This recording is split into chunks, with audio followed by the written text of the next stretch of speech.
வணக்கம் மக்களே. பிக் பாஸோட இந்த வாரம் நாமினேஷன் பட்டியல் வந்து வெளியாயிருக்கு. இப்போ தான் நாமினேஷன் நடந்து முடிஞ்சுது.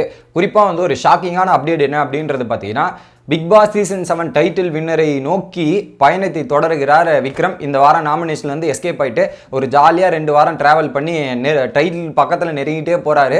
அவர் கண்டுக்கவே மாட்டேங்கிறாங்க வீட்டில் அப்படின்றது மட்டும் கிளியராக தெரியுது. அதை தவிர்த்து பல பேர் நாமினேஷனில் வந்திருக்காங்க. என்ன அப்படின்றத டிஸ்கஸ் பண்ணலாம். ஸோ இதில் ஃபஸ்ட்டு வந்து அந்த சில்வர் ஸ்டார் மூலிமா விஷ்ணுக்கு ஒரு பவர் கிடைச்சதில்ல, டைரக்ட் நாமினேஷன் 2 பேரை. பட் அந்த பவர் என்ன அப்படின்றது பார்த்தீங்கன்னா, இப்போ அவர் ஸ்மால் பாஸில் இருக்கார். அவர் வந்து பிக் பாஸ் வீட்டில் இருக்க 2 பேரை டேரெக்டாக நாமினேஷன் பண்ணலாம். நான் என்ன நினச்சிருந்தேன்னா, இது ஒரு டேரக்ட் நாமினேஷன் 2, நார்மலாக கன்ஃபெஷன் ரூமில் போயிட்டு நாமினேஷன் பண்ணுறது 2ன்னு நினச்சேன். பட் அப்படி இல்லை, டேரெக்டாக 2 பேரை நாமினேட் பண்ணோம். அதில் மாயாவை முதல்ல நாமினேட் பண்ணிட்டார். ஸோ மாயா வந்து போன வாரம் கேமை டவுன் ஆகிட்டாங்க. ஸோ அந்த எனர்ஜியில் எப்போவுமே சண்டை இந்த மாதிரி இருக்கிற மாயாவுக்கு வந்து லோ ஆயிடுச்சுன்ற காரணத்தால் மாயாவையும், ரெண்டாவது Akshaya low performance boring contestants அப்படின்ற மாதிரி டேரெக்டாக அடிச்சுட்டு அக்ஷயாவை போட்டார். அடுத்து small pass house match nominate பண்ணாங்க. பூர்ணிமா வந்து மணியை வந்து நாமினேட் பண்ணுறாங்க. Safe play, ugly game play எல்லாத்தையும் சொல்லிட்டாங்க. அவங்களால என்ன சொல்ல முடியுமோ எல்லாத்தையும். சோலோ கேம் பிளே இல்லைங்க, சேஃபாக விளையாடுறாருங்க. அதுக்கப்புறம் கோலே இல்லாமல் இருக்காருங்க, ஸ்ட்ராட்டஜியே இல்லாமல் இருக்காருன்ற மாதிரி வரிசையாக டைலாக் அடிக்கிட்டு போயிட்டாங்க. ஸோ மணி இப்போ தான் கொஞ்சம் கொஞ்சமாக வெளியே வராரு, பார்ப்போம். ரெண்டாவது வந்து ரவீனா இன்டெலிஜென்ட் யூஸ் பண்ண மாட்டேங்கிறாங்க. Worst safe game play, double standards accept பண்ணிக்கலாம் மக்களே. இங்கே ஒரு போடு அங்கே ஒரு போடு மாற்றி மாற்றி போட்டு ரவீனா எஸ்கேப் ஆகலான்னு பார்த்தாங்க. ஸோ பூர்ணிமா வந்து ரவீனாவை நாமினேட் பண்ணாங்களா. விக்ரம் வந்து மணி வந்து டிஸ்கரேஜ் பண்ணுறாரு, மைண்டை மாற்ற ட்ரை பண்ணுறாரு, அதனால் அவர் இந்த வீட்டுக்கே தகுதி இல்லைன்ற மாதிரி விக்ரம். என்ன விக்ரம், உங்கள் ஃப்ரெண்டையே நாமினேட் பண்ணிட்டீங்களா விக்ரம். அடுத்ததாக பார்த்தீங்கன்னா அர்ச்சனா சொல்யூஷனுக்காக பண்ண மாட்டேங்கிறாங்க, பிரச்சனைக்காகவே பண்ணுறாங்களாம். ரைட்டுப்பா, அவங்க சொல்யூஷனுக்காக பண்ணல, எல்லாம் பிரச்சனைக்காக தான் பண்ணுறாங்க, நீங்கள் எதுவுமே பண்ணலை. அடுத்ததாக ஜோவிகா வந்து நிக்சன் ஈஸியாக கேம் பிளே பண்ணுறாரு, நாமினேஷனில் வரவே இல்லை. ஸோ அதனால் நான் நிக்சனை நாமினேட் பண்ணுறேன்றதை நாமினேட் பண்ணாங்க. பட் அந்த ஓட்டும் வேஸ்ட்டாக தான் போச்சு. அர்ச்சனா டிஃப்ரெண்ட்டாக அவங்க வந்து இல்லாத விஷயத்தை இருக்கிற மாதிரி போர்ட்ரே பண்ணுறாங்க அப்படின்ற மாதிரி. என்ன விஷயத்தை இல்லாத விஷயத்தை போர்ட்ரே பண்ணாங்க ஜோவிகா மேடம். அடுத்து பிராவோ வந்து அர்ச்சனா அவங்க ஓனாக கேம் பிளே பண்ணலையா, இவர் அப்படியே கேமை பிளே பண்ணி கிழிச்சிட்டாரு. இதில் வேற ஒரு அர்ச்சனாவை சொல்கிறார், இவர் ஓனாக கேம் இவர் என்னங்க கேம் பிளே பண்ணார், இவர் சொல்கிறதுக்கு தகுதி இவருக்கே இல்லை, ஏதோ நாமினேஷன் பண்ணணுன்றமே சொல்லிட்டாரு. அடுத்ததாக மணி.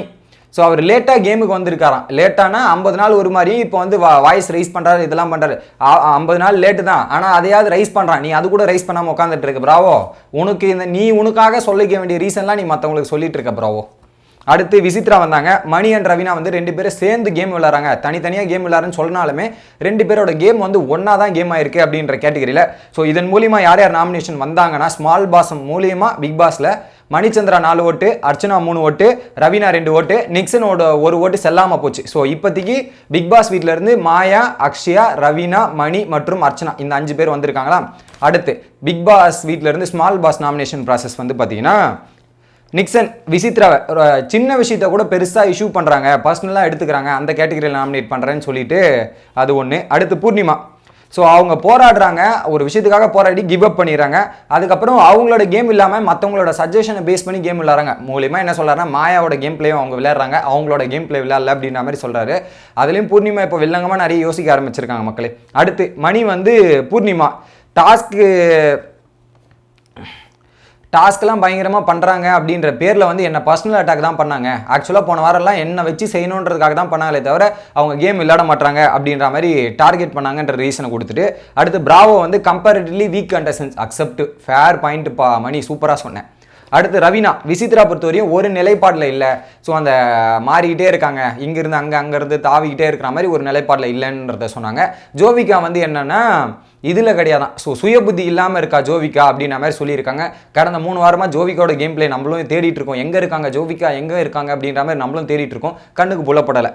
அடுத்தது அர்ச்சனா வந்து பூர்ணிமா கேம் வைஸ் அவங்க புரியல, நேற்று கைத்தட்டல் இதெல்லாம் வந்தது கூட அவங்க பண்ணுற ஆக்ஷனுக்கான பிரதிபலனை தானே அவங்க அனுபவிக்கணும். அவங்க ஒரு விஷயத்த பண்ணியிருக்காங்க, அதுக்கான கான்சிக்வன்ஸை அவங்க ஃபேஸ் பண்ணணுன்றது தெரியல. கேமு புரியலன்ற மாதிரி பேசிட்டு இருக்காங்க. அவங்க பண்ணுறது தப்பு, அதுக்கான விளைவுகள் தான் அவங்க ஃபேஸ் பண்ணுறாங்கன்ற மாதிரி டேரெக்டாக அடிச்சு போட்டாங்க. கண்டிப்பாக மக்களே, நீங்கள் பண்ணுறதெல்லாம் கெட்டது, அதுக்கு நல்லபடியாக வரணும்னா எப்படி வரும்? நீங்கள் நல்லது பண்ணால் நல்லது வரும், கெட்டது பண்ணால் கெட்டது தானே வரும். இதில் எதுக்கு?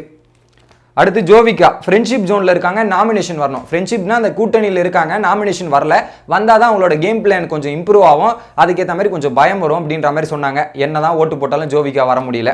அடுத்து அக்ஷயா விசித்ரா வந்து ரொம்ப ஃபேக்னஸாக இருக்காங்க, ரூல் பிரேக்கராக இருக்காங்க. எனக்கு தெரிஞ்சு ரூல் பிரேக்கரு ஃபேக்னஸாக இருக்கிறாங்களான்னு தெரில எனக்கு. பிராவோ ரொம்ப சேஃப் கேம் பிளே பண்ணுறாரு. ஏமா அவர் கேமே பிளே பண்ணுறமா, அக்ஷயா அவர் கேமே ப்ளே பண்ணல, இதில் வேற சேஃப் கேம் விளையாடுற. ஓகேவா? Dinesh, Poornima Kashyap and friendship zone. போன வாரம் என்ன ரீசன் கொடுத்தாரோ அதே தான் கொடுத்துருந்தாரு.